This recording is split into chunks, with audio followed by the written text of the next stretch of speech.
Hello guys! Welcome to my channel. Please subscribe, comments, and like. Enjoy watching!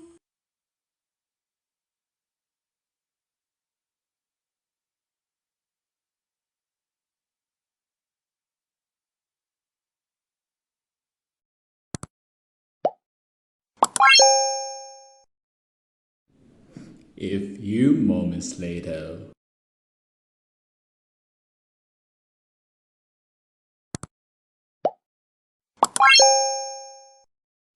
Ayan. Ito siya ay libro ng baka. Ayan, kita niyo yan. So, ito na. Magpainit ako dito ng tubig. So, ilagay na natin yung ating chicken cubes. Ating onions na big slice lang.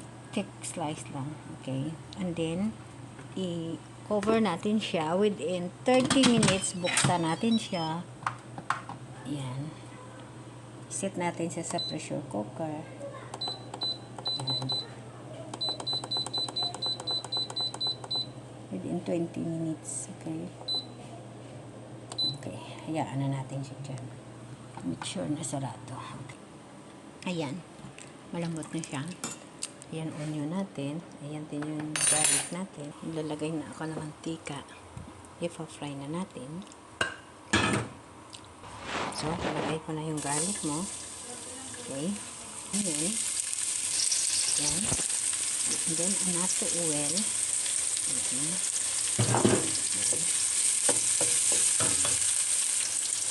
Then, tomato paste.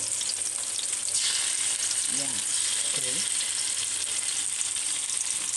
Mix lang. Ayan, napakalambot na. Ayan. Tomato paste natin. Ilagay na natin yung soy sauce.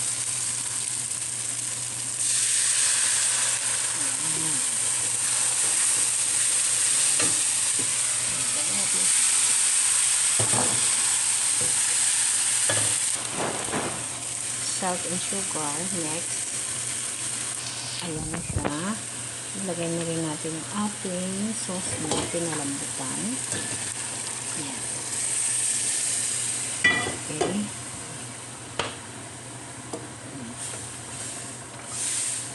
So, masarap ito siya pag mayroon siyang patatas, carrots. But this time, plain lang. Ito lang ang gagawin ko. Ayan, Spanish paprika, black pepper, magic syrup, okay,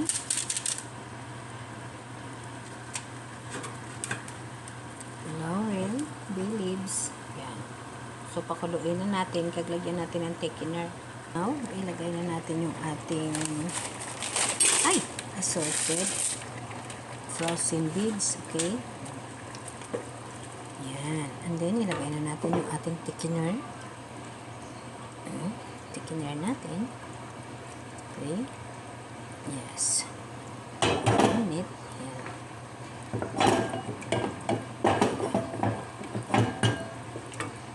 Okay. Mixado with frozen vegetables. Okay.